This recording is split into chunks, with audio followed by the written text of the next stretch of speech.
चलिए स्टार्ट कर रहे हैं। सर टाइम क्यों चेंज होता है इसका? क्योंकि मेरी ऑफलाइन क्लासेस होती हैं मेरे भाई। बट हाँ, अब टाइम इतना चेंज नहीं होगा। बहरहाल इसके अंदर ये जो टॉपिक होता है मेरे भाई, ये वाला जो ये हमारी 4th यूनिट है। This unit is 4th unit. यह है यूनिट 4। दिस इज यूनिट 4 जिसके बारे में अब हम बात करने वाले हैं। और इसके अंदर विजयनगर अंपायर के बारे में हम बात करेंगे। फटाफट से हेडिंग डाल दीजिए, विजयनगर अंपायर।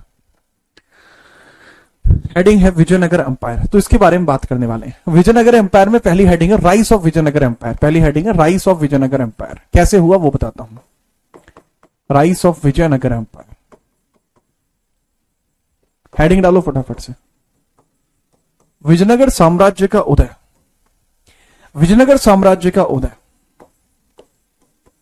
विजयनगर साम्राज्य का उदय का उदय। ठीक है, हेडिंग डालिए। ठीक है, चलो चलो चलो।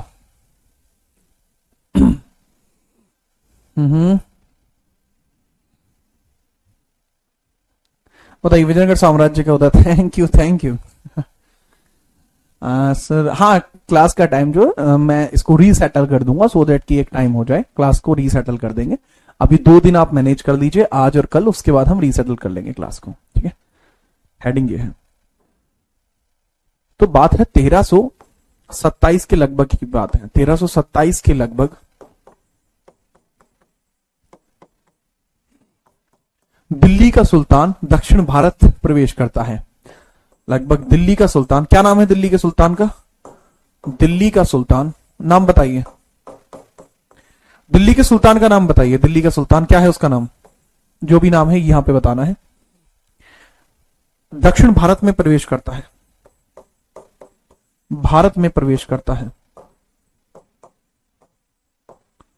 प्रवेश करता है। क्या नाम है जी इसका? पागल राजा कौन हुआ करता था? मोहम्मद बिन तुगलक। शाबाश, मोहम्मद बिन तुगलक। तो मोहम्मद बिन तुगलक दक्षिण भारत में प्रवेश करता है, MBT। परंतु कुछ समय बाद वह पुनः दिल्ली लौट जाता है। परंतु कुछ समय बाद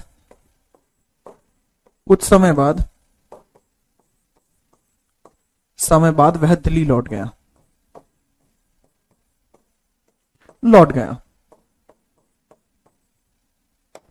लेकिन जब ये पुनः दिल्ली लौट गया है, उस बीच में जब एक व्यक्ति यहां से चलकर सीधा यहां आने की कोशिश करता है, दक्षिण भारत आने की कोशिश करता है, तो यहां मैटर बहुत बड़े स्तर पर फैल जाता है। जैसे कोई व्यक्ति वहां से चल के यहां तक आ रहा है, तो दक्षिण भारत के राजाओं में इसके दक्षिण भारत में आने से एक यूनिटी की भावना उत्पन्न हो जाती है। इस कारण से दक्षिण भारत के राजा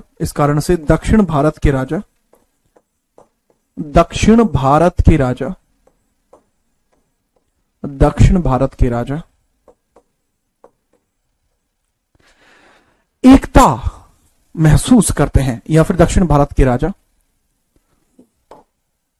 साथ आते हैं।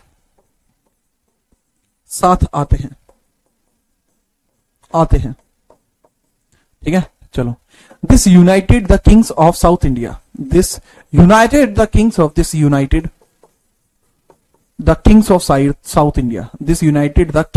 Of south India, southern India. So southern Indian के जो किंग्स हैं, सदर्न इंडिया के जो किंग्स हैं, उन सभी को क्या कर दिया गया मेरे भाई? उन सभी के द्वारा अपने आप को यूनाइट में लेकर आया गया। क्यों? क्योंकि अगर इन्होंने ये सोचा कि अगर मोहम्मद बिन तुगलक यहां आ सकता है तो कोई भी राजा आ सकता है। ठीक है, याद रखना। सर बाबरनामा कौन सी लैंग्वेज में लिखा गया था? बेटा बाबरनामा तुर्की में लिखा गया था। बाद में बाबरनामा को, ठीक है, तुजुक ए बाबरी में पारसी में किया गया था, जिसको फारसी भी बोलते हैं। प्लस इसको ही लिखिए अब जो मैंने यहां बताया। इस कारण से दक्षिण भारत के राजा हैं वो टूटे हुए थे, बिखरे हुए थे, लेकिन इसके आने से वो साथ में आ गए। अब इससे आगे की कहानी नेक्स्ट पेज पर। स्टैटिक जीके, मैं आपको फ्री स्टैटिक जीके आपके बैच में ऐड करा दूंगा। मेरा बैच जो है शायद मंडे से स्टार्ट करूंगा। मैं इतना ज्यादा प्रमोशन में भरोसा नहीं रखता। मेरा ये मानना है अगर मैं अच्छा पढ़ाता हूं तो आप अपने आप पढ़ लेंगे, आपको प्रमोशन की जरूरत नहीं पड़ेगी।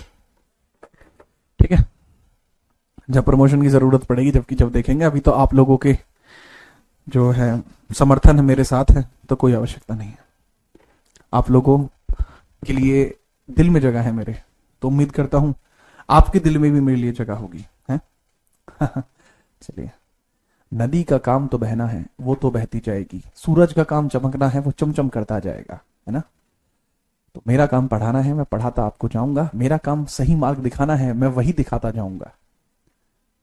ठीक है, जब आप इसको नोट कर लेंगे बताइएगा, इसके बाद हम आगे बढ़ते हैं।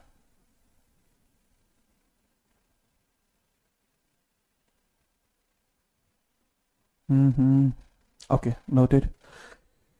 अब इसके बाद क्या होता है समझिएगा, इसके बाद समझिएगा, ये सारा कुछ जब चल रहा था, तो अब ये समझना, जो अभी मैंने आपको बात लिखवाई है, इसके आगे क्या होता है वो समझना।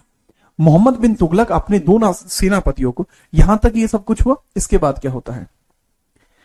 मोहम्मद बिन तुगलक दिल्ली आने के बाद, मोहम्मद बिन तुगलक, ये बात बहुत जरूरी है, मोहम्मद बिन तुगलक दिल्ली आने के बाद, दिल्ली आने के बाद मोहम्मद बिन तुगलक दिल्ली आने के बाद एक बहुत जरूरी काम करता है। क्या काम करता है? मोहम्मद बिन तुगलक दिल्ली आने के बाद अपने सेनापतियों को, अपने सेनापतियों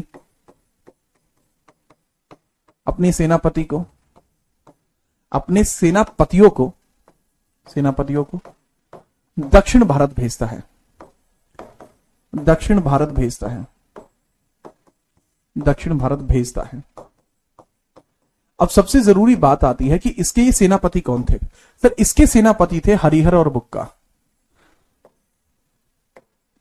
इसके सेनापति कौन थे? हरिहर और बुक्का, Harihar plus Bukka. MBT sent Harihar and Bukka to South India. Muhammad bin Tughlaq sent Harihar and Bukka to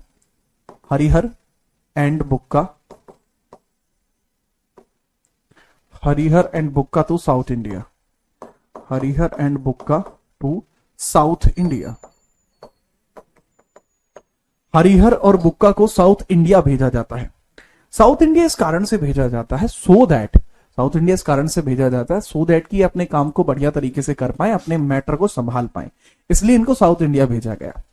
अच्छा, इसमें क्या है बच्चे कि जो हरिहर और बुक्का है ना मेरे भाई, वो कन्वर्टेड हिंदू हैं, मतलब इनको मुस्लिम बना दिया गया था।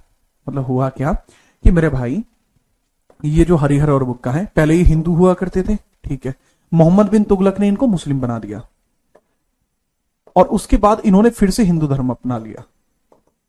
इन्होंने कहा कि हम कभी मुस्लिम बने ही नहीं थे। ये कुछ कंडीशन आपको यहां देखने को मिलती है, ठीक है। चलिए, क्लियर, ठीक है। अच्छा सच्चू, यहां देख लो यहां देखो, तो हरिहर और बुक्का ये दोनों कौन है? ब्रदर्स हैं, ये दोनों के दोनों भाई हैं मेरे भाई, ठीक है। दो भाई दोनों ही तबाही, ठीक है, तो इनका यही होता है, दो भाई दोनों ही तबाही, तो ये ब्रदर्स हैं, भाई हैं। तो जब ये साउथ इंडिया में गए तो ये कहते हैं सभी राज्यों से कि देखो, हम तो बचकर आए हैं, लेकिन एक बात याद रखना, अगर मोहम्मद बिन तुगलक दोबारा आया तो वो पूरे साउथ इंडिया को खा जाएगा का मतलब है उस पर कब्जा कर देगा। तो सभी के सभी जो राज्य हैं वो उनको समर्थन दे देते हैं। वो कहते हैं कि जैसा आप चाहें ऐसा कर सकते हैं, आप बताइए क्या करना चाहिए।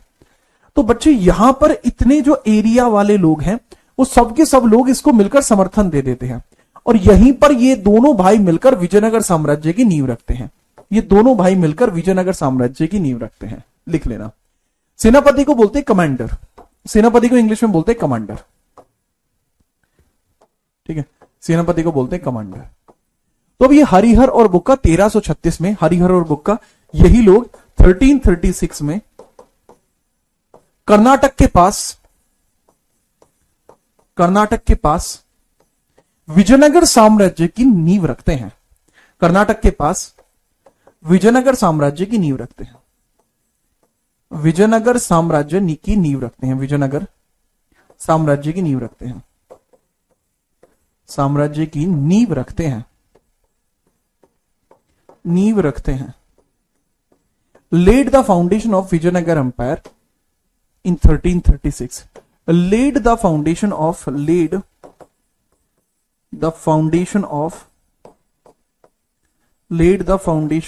Vijayanagar Empire, Vijayanagar in 1336 nearby to the Karnataka. ठीक है, चलिए, ठीक है। तो ये कुछ इस तरीके से रहा। जैसे ही आप इसको समझेंगे कि सर ये विजयनगर एम्पायर रखा। अब जैसे मैंने आपको दिल्ली सल्तनत पढ़ाया था, दिल्ली सल्तनत में मैंने आपको 5 अलग अलग वंश पढ़ाए।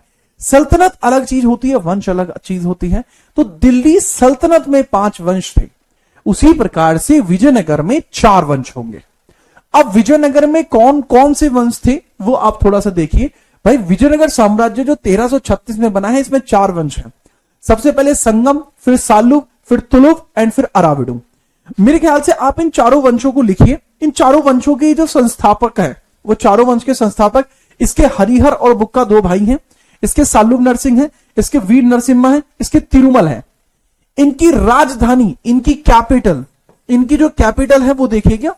इनकी कैपिटल, पहले की जो राजधानी है, इसकी राजधानी है हम्पी। ये टेबल बनाओ फटाफट से। इसकी राजधानी हो जाएगी हम्पी, इसकी राजधानी भी हो जाएगी हम्पी, इसकी राजधानी भी हो जाएगी हम्पी, और इसकी राजधानी हो जाएगी पेनुगोंडा। इसकी राजधानी हो जाएगी पेनुगोंडा। तो एकमात्र इसकी कैपिटल अलग है, जिसको पेनुगोंडा कहा गया है। पेनुगोंडा कहा गया। बाद में ये चंद्रगिरी को अपनी कैपिटल बना लेगा, बाद में लेटर ऑन चंद्रगिरी होगी। ठीक है, कृपया करके इसको नोट करो, फिर हम आगे बढ़ते हैं फटाफट।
हाँ भाई, जी हाँ, नोट हो गया सर, बहुत बढ़िया। एक प्रीति कुमारी कह रही सर चोला डायनेस्टी किसमें आती है? बेटा चोला एंशिएंट डायनेस्टी का हिस्सा होता है। चोला डायनेस्टी एंशिएंट में पढ़ाई जाती है। अभी हम मेडावल पढ़ रहे हैं, ठीक है, याद रखिए। बहुत बढ़िया, नोट हो गया, बहुत बढ़िया। चलिए आगे बढ़ते हैं। अब इसमें सबसे पहले हम संगम डायनेस्टी की शुरुआत करेंगे। तो हेडिंग डाल लीजिएगा संगम डायनेस्टी। हेडिंग आप डालेंगे संगम डायनेस्टी, ये लीजिए। संगम डायनेस्टी आपकी हेडिंग होगी, और इसमें पहला राजा जो होगा संगम डायनेस्टी में, संगम डायनेस्टी आपकी पहली हेडिंग होगी संगम वंश। और संगम वंश का जो कार्यकाल होगा वो होगा 1336 से लेकर 1485। ठीक है, इसका कार्यकाल होगा 1336 से लेकर 1485। 1485 ये इसका कार्यकाल होगा।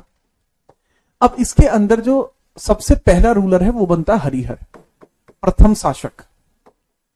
इसमें जो प्रथम शासक बनता है वो बनता है हरिहर। फर्स्ट रूलर बनता है हरिहर। देखो ये चीज आप भी जानते हैं कि अब 2 भाइयों में से राजा तो कोई एक ही बन सकता था, 2 लोग राजा नहीं हो सकते थे। और क्योंकि 2 लोग राजा नहीं हो सकते थे, इसलिए पहला जो व्यक्ति है वो आपको देखने को मिल जाएगा भाई 1336 में हरिहर प्रथम। प्रथम राजा का नाम है जी हरिहर प्रथम। अब इसके द्वारा कराए गए महत्वपूर्ण कार्य देखिए। हरिहर प्रथम के द्वारा कराए गए महत्वपूर्ण कार्य।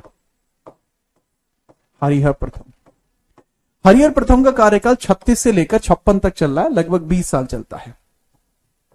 इसका जो कार्यकाल है वो चलता है 20 साल। इसका जो कार्यकाल है, जो टेन्योर है, कार्यकाल अर्थात टेन्योर, वो चलता है 20 years. That lasted for 20 years. That lasted for 20 years. ठीक है, अच्छा ऐसे नहीं लिखना होता है, ईयर में लिखना होता है। मैंने 20 साल लिख दिया, पर 20 साल नहीं लिखते, इसको लिखते हैं ऐसे 1336 से 56। अब हो गया 20 साल।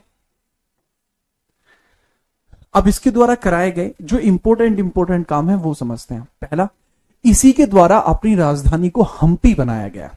इसने अपनी राजधानी को हम्पी बनाया। इसके द्वारा कराए गए महत्वपूर्ण कार्य। महत्वपूर्ण कार्य, महत्वपूर्ण कार्य, इनमें सौहार्द की भावना बहुत है। ब्रदरहुड, जो भाईचारा ऑन टॉप है ना, इस पूरी डायनेस्टी में भाईचारा ऑन टॉप आपको देखने को मिलेगा। ठीक है, इंपोर्टेंट वर्क्स आप देखिए, इंपोर्टेंट वर्क्स आप देखिए। अब इंपोर्टेंट वर्क्स में जैसे पहला है कि हरिहर प्रथम के द्वारा जो अपनी राजधानी बनाई गई है, he made his capital at Hampi. Capital at Hampi. Hampi वर्तमान में कर्नाटका में है। हम्पी का रथ मंदिर बड़ा फेमस है जी, है ना, याद रखना। तो राजधानी हम्पी को बनाया, राजधानी हम्पी को बनाया गया। और राजधानी किसको बनाया गया? हम्पी को बनाया गया, हम्पी को बनाया गया, याद रखना। बेटा आकांक्षा, वो जो आप राजधानी लिख रही है ना, वो एक पुराना नाम है। ठीक है, चलिए तो इसको आप लिख लीजिए। राजधानी किसको बनाया गया? राजधानी या कैपिटल दैट वाज हम्पी। बेटा राकेश मांझा भाई क्या लिख रहा है? Lion, lion. अबे लोइन नहीं हूं मैं, ह्यूमन हूं, ह्यूमन। ठीक है, याद रखिए। ठीक है सर, बाकी मौज चल रही है। हाय हाय सर, आपकी थ्योरी से प्रीवियस ईयर अच्छा बन रहे हैं।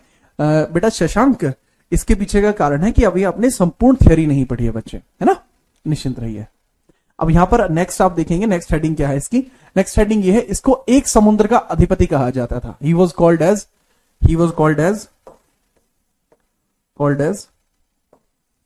Lord of a sea. He was called as lord of a sea. इसको एक समुद्र का अधिपति कहते थे। इसको क्या बोलते थे? एक समुद्र का अधिपति कहते थे। इसको क्या कहलाता था? एक समुद्र का अधिपति। ये एक समुद्र का अधिपति कहलाता था। एक समुद्र का अधिपति, एक समुद्र का अधिपति, इसको बोलते थे एक समुद्र का अधिपति। मतलब ये लॉर्ड है, एक पूरे समुद्र का अधिपति बोलते थे। ये भी याद रखना, ठीक है, बिना परेशानी के। अच्छा, इसी के समय में बहमन शाह के द्वारा बहमनी साम्राज्य की स्थापना की गई थी। हरिहर प्रथम के समय में, इसी के समय में, इसी के कार्यकाल में, इसी के कार्यकाल में बहमन शाह द्वारा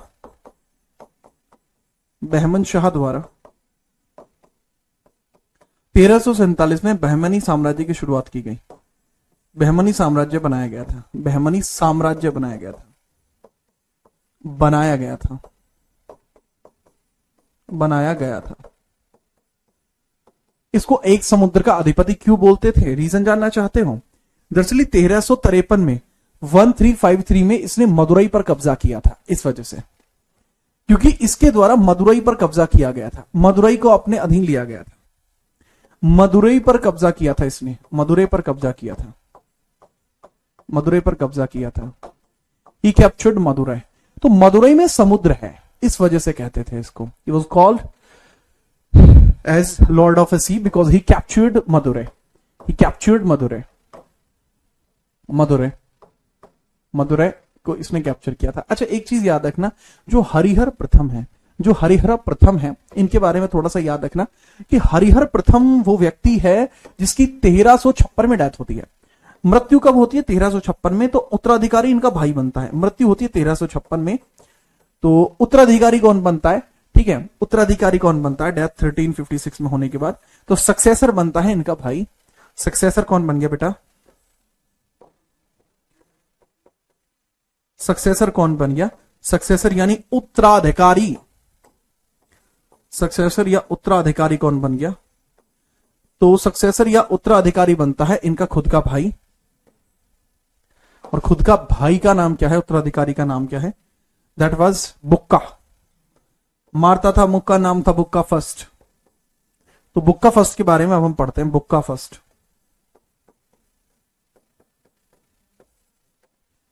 ठीक है, लिखिए। ठीक है, तो ये इस तरीके से आपको थोड़ा सा याद रखना पड़ेगा।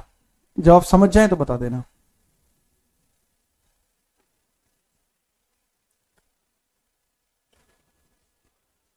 ठीक है, नोट करिए, देन हम बुक का फर्स्ट के बारे में बात करते हैं। जब आप इसको नोट कर लें तो बताइएगा, बुक का फर्स्ट के बारे में बात करते हैं।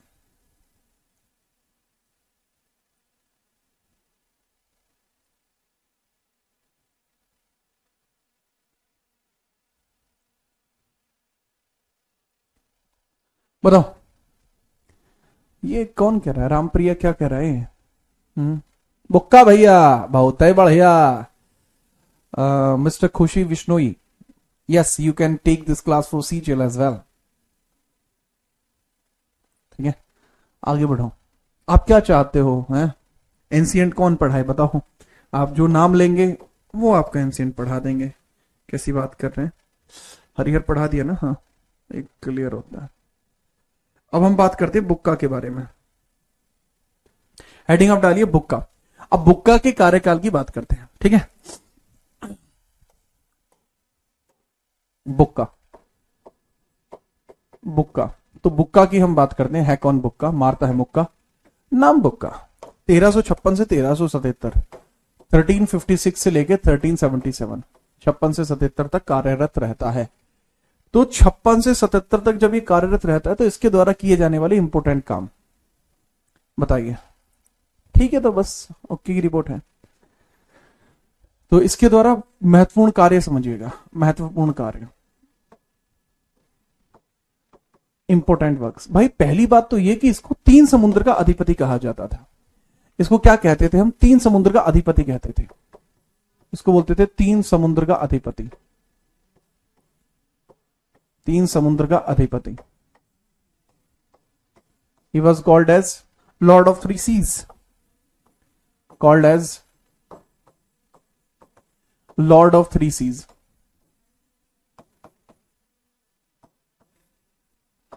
ठीक है, इसको वेद मार्ग प्रतिदर्शक भी कहा जाता था। रीजन क्या था? तो इसके द्वारा एक ग्रंथ लिखा गया था, वेद मार्ग प्रतिष्ठापक। वेद मार्ग प्रतिष्ठापक, इसने एक ग्रंथ लिखा था। बुक्का ने क्या लिखा था बेटा? ग्रंथ लिखा था। इसने ग्रंथ लिखा था। ठीक है, ग्रंथ इसने लिखा था ही, या फिर एक बुक इसके द्वारा लिखी गई थी और बुक का नाम था वेद मार्ग प्रतिष्ठापक। वेद मार्ग प्रतिष्ठापक, वेद मार्ग प्रतिष्ठापक। तो जो वेद मार्ग प्रतिष्ठापक की बात है, ठीक है, चलिए, तो वेद मार्ग प्रतिष्ठापक की बात है। वेद मार्ग प्रतिष्ठापक, वेद मार्ग प्रतिष्ठापक जो है, ये इसने बुक लिखी थी।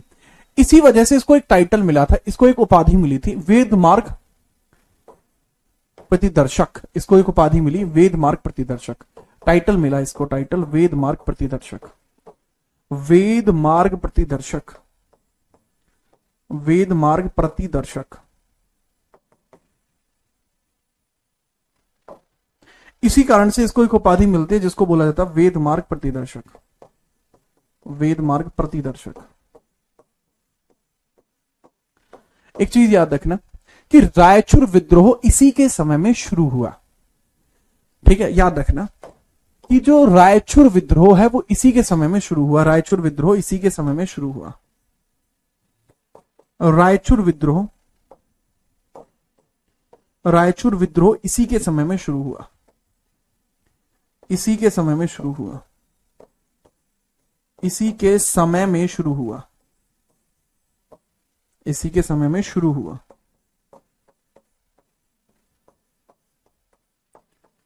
तो आप ये भी लिख सकते हैं Raichur dispute started in his tenure, Raichur dispute started in his tenure, Raichur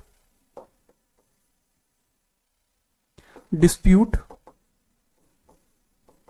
started in his tenure, started in his tenure,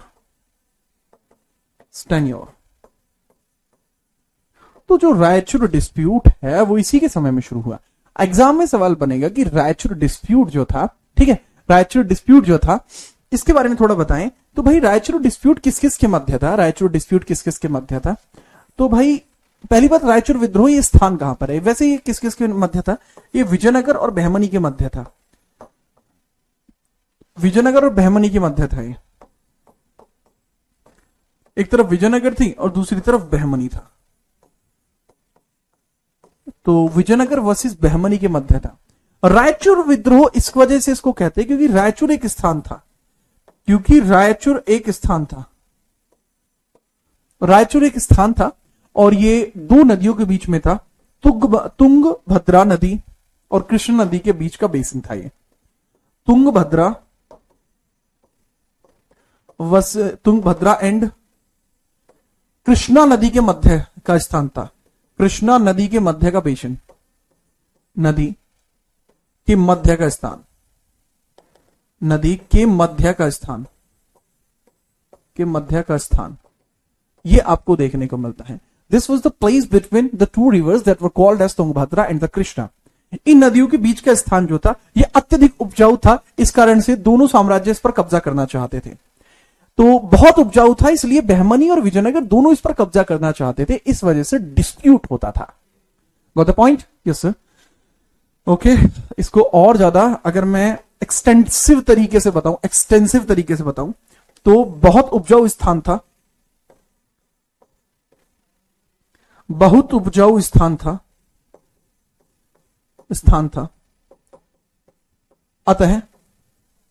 अतः विजयनगर और बहमनी दोनों कब्जा करना चाहते थे। अतः विजयनगर एंड बहमनी दोनों कब्जा चाहते थे, दोनों चाहते थे कि उनका कब्जा हो। इस वजह से दिक्कत हुई। That was the most fertile area. इस एरिया को मैं थोड़ा आपको समझाने की कोशिश करता हूं। आप कहो तो मैं अपना मैप बना दो चित्रकारी वाला है। चलिए सर, भक्ति सूफी आंदोलन इसी में आते हैं बेटा। भक्ति सूफी आंदोलन एंशिएंट में पढ़ते हैं, ठीक है। मतलब पढ़ाने के लिए बहुत सारे टीचर मेडाइवल में पढ़ाते हैं, बट मैं मेडाइवल में नहीं पढ़ाता, एंशिएंट में पढ़ाता हूं। अब यहां देखो, थोड़ा सा रायचूर की बात कर रहा हूं। देखा, भाई का मैप तो आप समझते ही हैं कि भाई किस लेवल पे मैप बनाता है, ठीक है। देखो तुम कहीं से कमी लग रही है क्या मैप में? एक नंबर मैप कर रही है, एक्यूरेट या नहीं? Yes sir. अब इसमें ये वाला जो हिस्सा है मेरे भाई, ये वाला जो हिस्सा है, ये that area that was Vijayanagar, that area that was Vijayanagar. ये हो गया बाबू विजयनगर। ये जो एरिया है ये वाला, ये हो गया बहमनी। ये एरिया हो गया भाई आपका बहमनी। नीचे वाला एरिया विजयनगर हो गया, ऊपर वाला हो गया बहमनी। अब यहां दो आप क्षेत्र बनाना पड़ेगा। अब हमें बनानी है इसमें रिवर। तो यहां पे आपको तुंगभद्रा रिवर देखने को मिलेगी। ये शुरुआत होती है यहां से Tunga river and Bhadra river. ये निकलती है तुंगा रिवर, निकलती है भद्रा रिवर और ऐसे फ्लो हो रही है, ठीक है। और एक आपको देखने को मिलती है, नहीं ये गलत बता दिया, यहां से निकलती है तुंगा रिवर और यहां से निकलती है भद्रा रिवर, आगे चल के तुंगभद्रा हो जाती है इस तरीके से। एक रिवर अब आपको देखने को मिलती है कृष्णा रिवर। कृष्णा रिवर की फ्लोइंग डायरेक्शन है इस तरीके से और कृष्णा रिवर निकलती है ऐसे और ये जा रही है नीचे गिर रही है। ठीक है, याद रखना। तो इस बीच का जो एरिया है, ये वाला जो एरिया है, that was known as Raichur. इस एरिया को रायचूर एरिया बोला जाता था। यही जो एरिया है, यही रायचूर एरिया है, यही है रायचूर विद्रोह, यही है रायचूर। तो हर कोई इस पर कब्जा करना चाहता है, और क्योंकि ये बाउंड्री पे पड़ रहा है, इस वजह से बहमनी इस पर कब्जा करना चाहते हैं, और क्योंकि ये बाउंड्री पर पड़ रहा है, इस वजह से विजयनगर इस पर कब्जा करना चाहता है, विजयनगर इस पर कब्जा करना चाहता है। तो विजयनगर, शुरुआती तौर पर इस युद्ध में बहमनी जीतेंगे, लेकिन बाद में चलकर विजयनगर आ जाएंगे। ठीक है, तो ये कुछ इस तरीके से चलता है। ये जो पोर्शन है वो इसकी बात मैंने की है, समझ में आई बात? ठीक है, चलिए। गौरव, जो आप चाहें बेटा, इसको नोट करिए जैसे आप नोट करेंगे इस वाले पॉइंटर को, फिर इसमें याद रख लेना। बुक्का की डेथ होती है, अरे रे, इसके बाद जो बुक्का है, बुक्का की डेथ होती है 1377 में, इसकी मृत्यु होती है 1377 में। इसके बाद उत्तराधिकारी कौन बनता है? इसकी जो मृत्यु है वो होती है 1377 में, मृत्यु होती है 1377 में, और उसके बाद इसका उत्तराधिकारी कौन बनता है? जो हरिहर था, हरिहर का बेटा यानी इसका भतीजा। ठीक है, हरिहर का बेटा यानी बुक्का का भतीजा। तो इसकी डेथ के बाद इसका सक्सेसर कौन बना? तो इसका सक्सेसर कौन बना? सक्सेसर बनता है हरिहर सेकंड, हरिहर द्वितीय। ठीक है, इसका भतीजा है हरिहर द्वितीय। नोट करो, फिर आगे बढ़ते हैं फटाफट।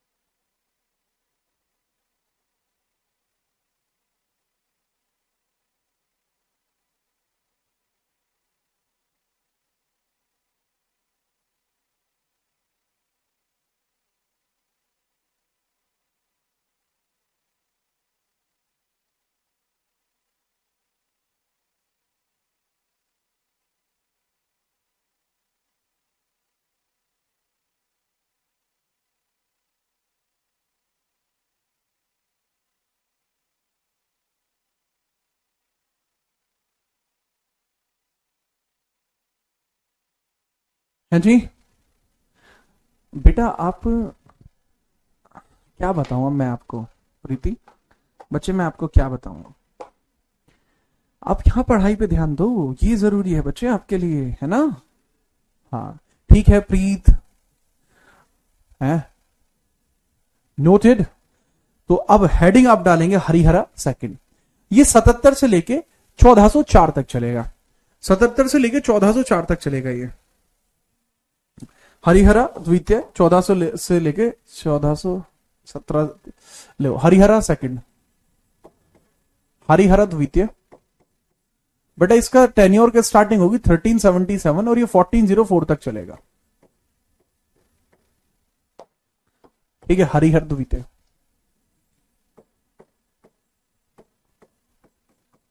महत्वपूर्ण कार्य देखिए, इसके महत्वपूर्ण कार्य, इंपोर्टेंट वर्क्स, इंपोर्टेंट वर्क्स,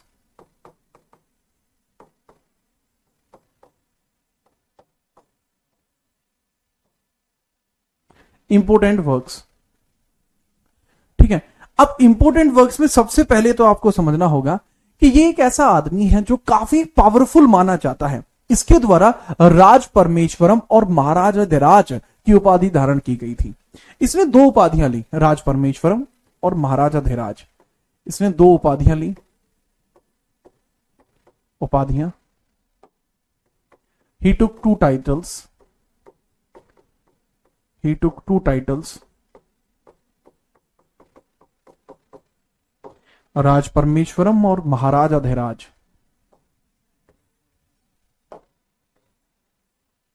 राज परमेश्वरम और महाराजाधिराज, राज परमेश्वरम और महाराजाधिराज, महाराजाधिराज।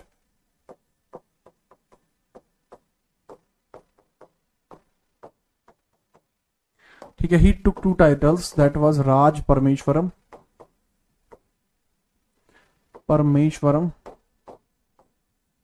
एंड दैट इज महाराजाधिराज।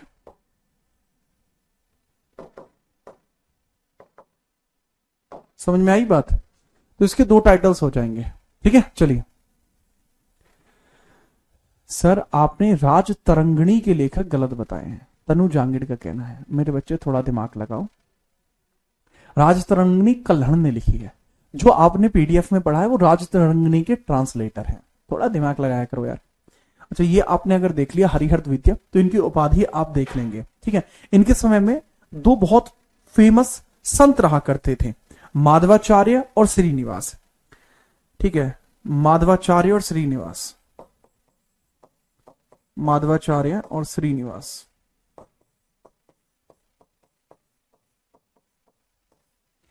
तो ये जो है इनके दरबार में रहा करते थे। इनके दरबार के प्रमुख व्यक्ति,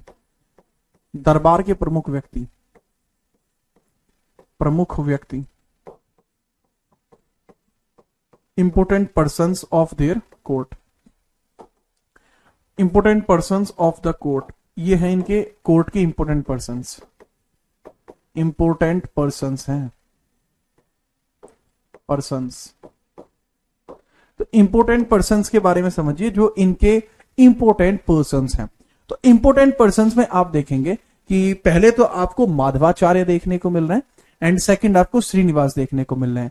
माधवाचार्य के द्वारा सुदर्शन संग्रह नाम की पुस्तक लिखी गई है। पुस्तक का नाम है सुदर्शन संग्रह, सुदर्शन संग्रह।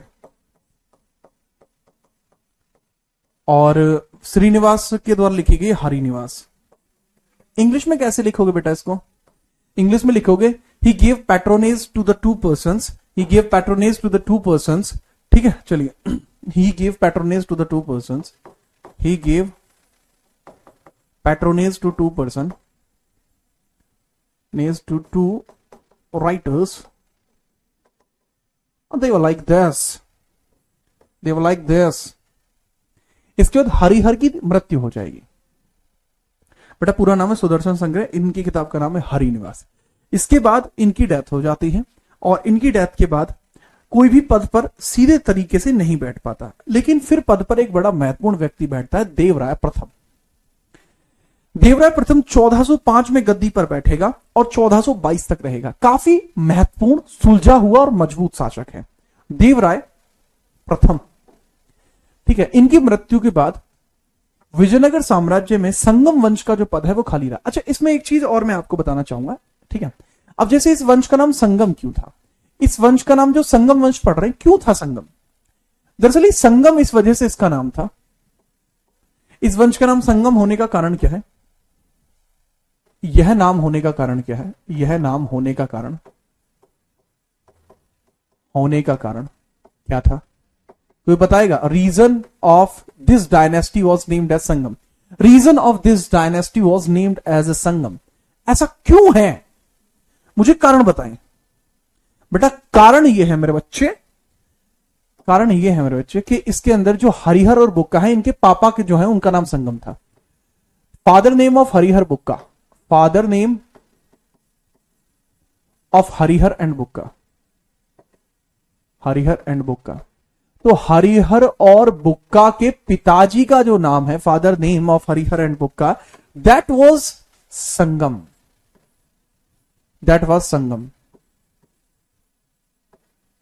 हरिहर और बुक्का के पिता का नाम संगम था।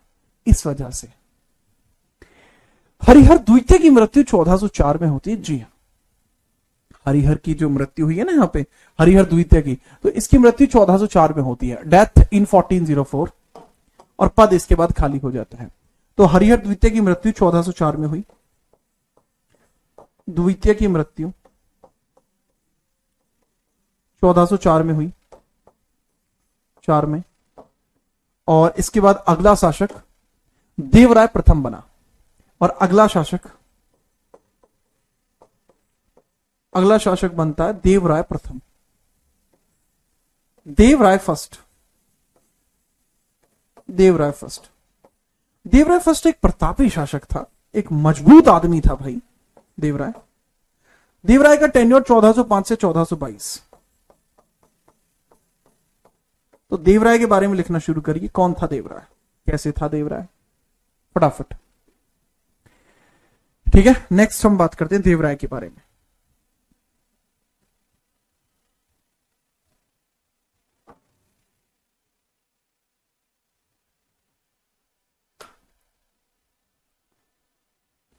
बिल्कुल बेटा। क्या ये हरिहर का बेटा था? नहीं, हरिहर से इसका कोई डायरेक्ट रिलेशन नहीं था। होता दरअसल ये है कि जब 1404 में इसकी मृत्यु होती है हरिहर द्वितीय की, तो पूरे के पूरे शासन में अशांति फैल गई। उस अशांति को रोकने के लिए पद पर देवराय बैठा था। देवराय प्रशासन में रहने वाला एक मुख्य व्यक्ति है। देवराय 2 हेडिंग देवराय फर्स्ट, देवराय प्रथम, देवराय प्रथम। आपसे नहीं पूछा जाएगा रिलेशन क्या था, आपसे बस याद रखना पड़ेगा आपको देवराय प्रथम है। ठीक है, चलिए। ये कौन गधा है बेटा, नोट करो यहां पे। Devaraya first, Devaraya first 1405 to 22। ठीक है, महत्वपूर्ण कार्य, महत्वपूर्ण कार्य, जी हां, महत्वपूर्ण कार्य क्यों नहीं। इसको कहा जाता है कि ये वो व्यक्ति है जिसने ये विजयनगर साम्राज्य में बांध का जनक माना जाता है। विजयनगर साम्राज्य में, विजयनगर साम्राज्य में बांध का जनक कहा जाता है। बांध का जनक, बांध का जनक कहा जाता है। ठीक है, founder of bridges in Vijayanagara, founder of bridges, bridges in Vijayanagara, in Vijayanagara, Vijayanagara साम्राज्य में इसको कहा जाता है क्या भला, फाउंडर ऑफ ब्रिजेस। ठीक है, दूसरी बात, जो तुंगभद्रा रिवर है, तो तुंगभद्रा रिवर के ऊपर जो बांध है वो भी इसने बनवाया था। तुंगभद्रा रिवर पर जो बांध है वो भी इसने बनवाया था। तुंगभद्रा नदी पर, तुंगभद्रा नदी पर, तुंगभद्रा नदी पर बांध का निर्माण, बांध का निर्माण, establishment of bridge of Tungabhadra river, establishment of dam of Tungabhadra river, dam of Tungabhadra river, Bhadra river. ठीक है, डैम, अच्छा, अरे डैम ही तो बोल रहा हूं बेटा। अच्छा, ब्रिज लिख दिया। Okay okay okay, I got. यार ब्रिज नहीं लिखना है, इंग्लिश में डैम लिखना है बेटा। हिंदी में एकदम परफेक्ट लिखा हुआ है। You can write down this as the dam. Dam, मैंने गलती से ब्रिज लिख दिया था, है ना। Yes yes yes, Harihar dam. अबे डैम लिखना है। ठीक है, तो ये दो इंपॉर्टेंट चीज। प्लस इसके समय में एक विदेशी यात्री आया। इसके समय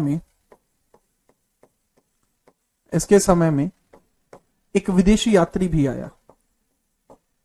एक विदेशी यात्री भी आया। यात्री आया, कौन आया था सर? 1420 में आया था निकोलो कॉन्टी। 1420 में आया था निकोलो कॉन्टी। निकोलो कॉन्टी पूछा जाता निकोलो कॉन्टी कहां का रहने वाला था। Sir Niccolo Conti belong to Italy. तो इटली का जो निकोलो कॉन्टी था वो आया था। You can note this, Niccolo Conti. तो निकोलो कॉन्टी इसके समय में आया था। ठीक है, वापस कब गया है ये? 1430 में वापस गया है। 1430 में वापस गया है, वापस। अच्छा, ये अपनी पुस्तकों में लिखता है कि एक ऐसा राजा जो वास्तविकता में राजा कहलाने योग्य था। एक ऐसा राजा जो वास्तविकता में राजा कहलाने योग्य था, वो देवराय प्रथम का पुत्र देवराय द्वितीय था। देवराय द्वितीय को कहा जाता है। तो इसके बाद इसका उत्तराधिकारी कौन बना? इसका उत्तराधिकारी कौन बना? उत्तराधिकारी, इसका उत्तराधिकारी बनता देवराय द्वितीय। देवराय द्वितीय, देवराय द्वितीय के बारे में अब हम पढ़ने जा रहे हैं। देवराय द्वितीय तख्त पर बैठेगा अब, ठीक है, फटाफट नोट करिए।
हाँ जी, तो सभी राजा और उसके डेट भी याद रखने, और क्या हलवा थोड़ा ही है ये है? अरे मानते ना हो।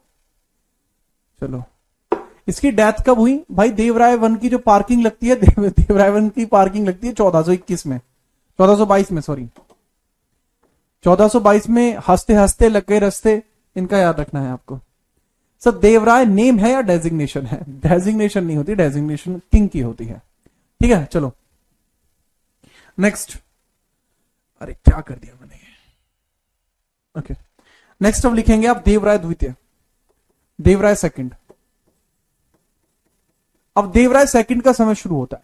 देवराय सेकंड अब तक के संगम वंश का सबसे बड़ा और सबसे मजबूत प्रभावशाली राजा देखने को मिलेगा। 1446 तक रहेगा।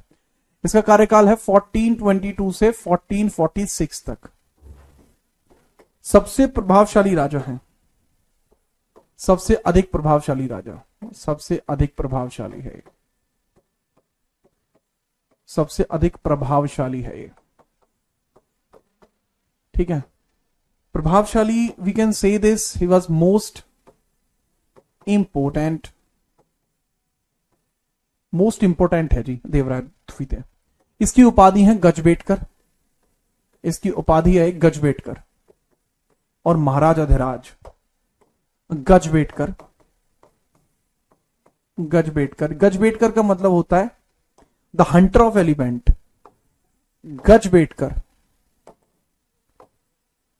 गजबेटकर, ठीक है, याद रखना।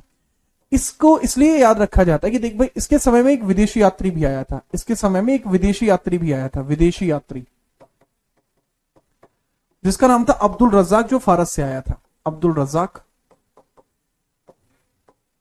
अब्दुल रज्जाक आया था जो कि फारस से आया था, फारस से, फारस कहां से आया था भाई? फारस से आया था, पर्शियन, पर्शिया से आया था, केम फ्रॉम पर्शिया। तो Abdul Razzaq came from Persia, Abdul Razzaq came from Persia,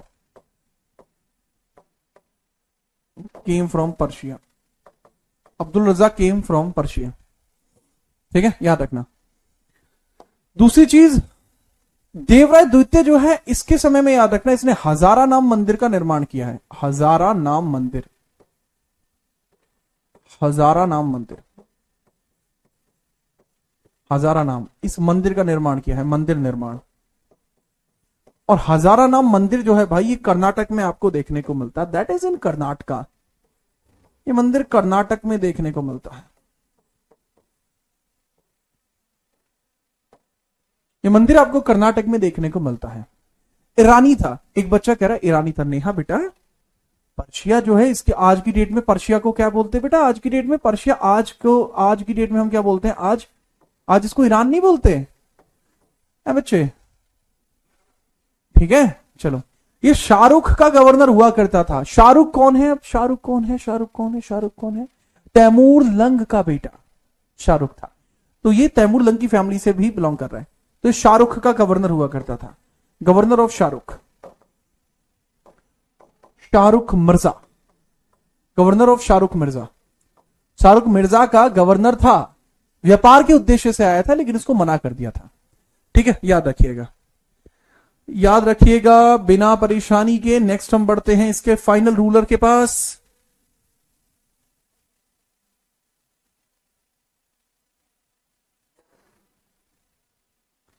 बताइए।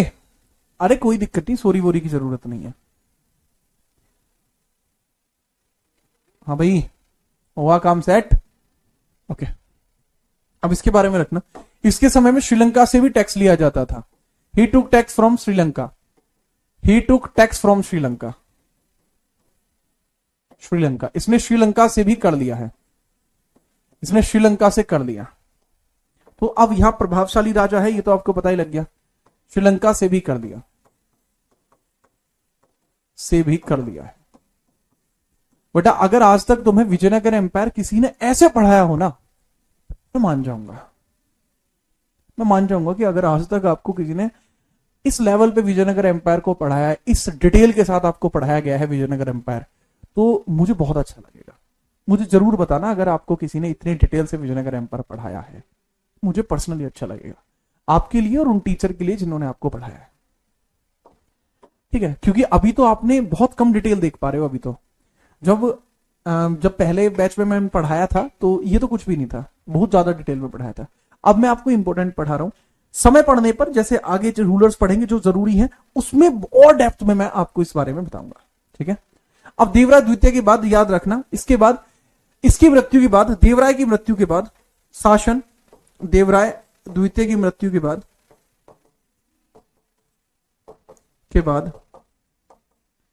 शासन में अस्थिरता आ गई।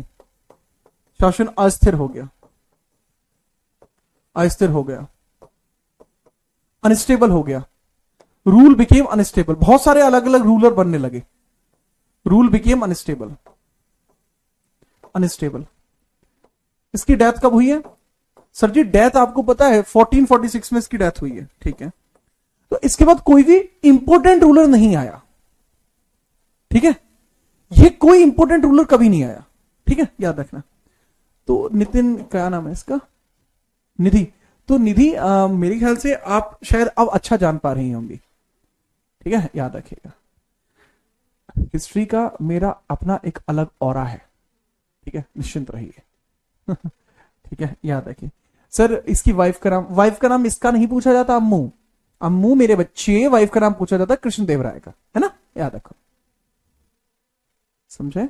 हाँ, लिखवाने के लिए मुझे दिक्कत नहीं आएगी, पर जो जरूरी नहीं है वो ना लिखो। बेटा इसमें फिर अंतिम रूलर लिख लेना, संगम वंश का अंतिम रूलर, संगम वंश का अंतिम रूलर,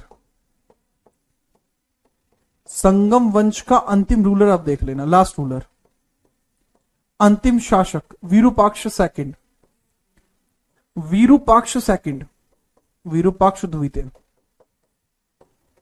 विरूपाक्ष द्वितीय। और जो विरूपाक्ष द्वितीय था ना मेरे भाई, ये 1465 से 85 तक रहा है।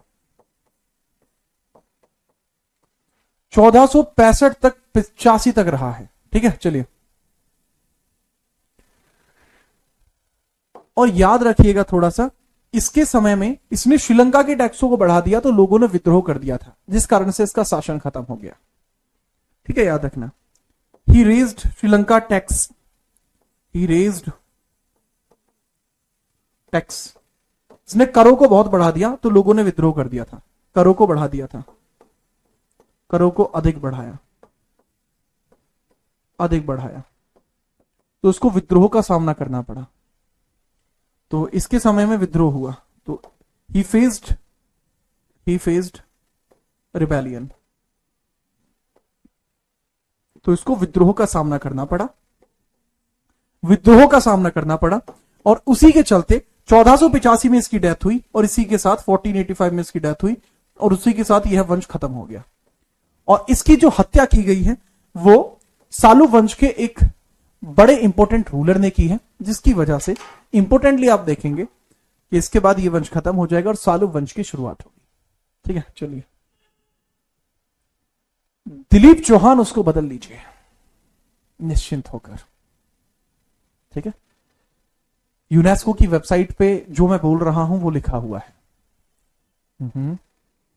1440 से 65 के बीच में बहुत सारे अलग अलग रूलर आए, लेकिन उनके नाम इतिहास में नहीं मिलते। ओके, चलिए सर, आरपीएफ सब इंस्पेक्टर में आपका पढ़ाया हुआ संपूर्ण हिस्ट्री आया था, बहुत अच्छा लगा भाई, हमें उम्मीद है कि अब आप अच्छे तरीके से कर पाए होंगे। ठीक है, आज के लिए इतना ही। और बताइए, दुख दर्द पीड़ा अगर कोई है तो देखते हैं आपके लिए मैं क्या करा सकता हूं। ये निधि शर्मा कहां गई? अरे शर्मा जी, कोलकाता कब आएंगे? जरूर आएंगे भाई। हाँ, टाइम का देखते हैं, अपन करते हैं। हाँ, नरसिम्हा आएगा, नरसिम्हा बेटा कल आएगा। डियाना नोड़ियाड़ा, अरे भाई सुनावेंगे किसी दिन, उन्हें भी सुनावेंगे। ठीक है, सब पीवाईक्यूएस कब कराएंगे? बेटा समय आने दीजिए, हर एक संकट का हल होगा, वो आज नहीं तो कल होगा, समय आने दीजिए। ठीक है नेहा, निश्चिंत रहिए। ऋतिक बेटा ब्लॉक नहीं है, कोई भी मेरी क्लास में ना तो आज तक ब्लॉक हुआ है, ना आगे भविष्य में कभी ब्लॉक होगा, मैं इस बात की घोषणा करता हूं। आ जाएगी अदिति,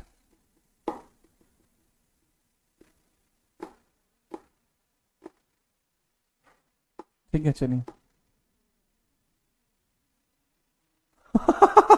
वह तुलसी प्रिया नाम का एक बच्चा है, वो लिख रहा है दूध में चावल गिरने से खीर बन जाती है और जीत राणा सर की क्लास देखने से तकदीर बन जाती है। वाह वाह वाह, आपके लिए तो अलग से। ठीक है, अभी तुम्हारा पद्मश्री में नाम जा रहा है। अरे राधा सबकी कमेंट पढ़ता हूं बच्चे में, कोई नहीं, ठीक है। अरे कोई ब्लॉक नहीं होता, कैसे कर रहे हो सर? वर्ल्ड हिस्ट्री बेटा आपको थोड़ी पढ़ाई जाती है, वर्ल्ड हिस्ट्री के मेरे अलग बैचेज आते हैं। ठीक है, कोई नहीं। अच्छा लगा भाई आप सभी के साथ मिलकर, अब आपसे ऐसे ही मिलते रहेंगे। अब कल मुलाकात होगी, तब तक के लिए जय हिंद, वंदे मातरम, ताड़े तरीके से पढ़ो और सावधान सुरक्षित। धन्यवाद, जय हिंद।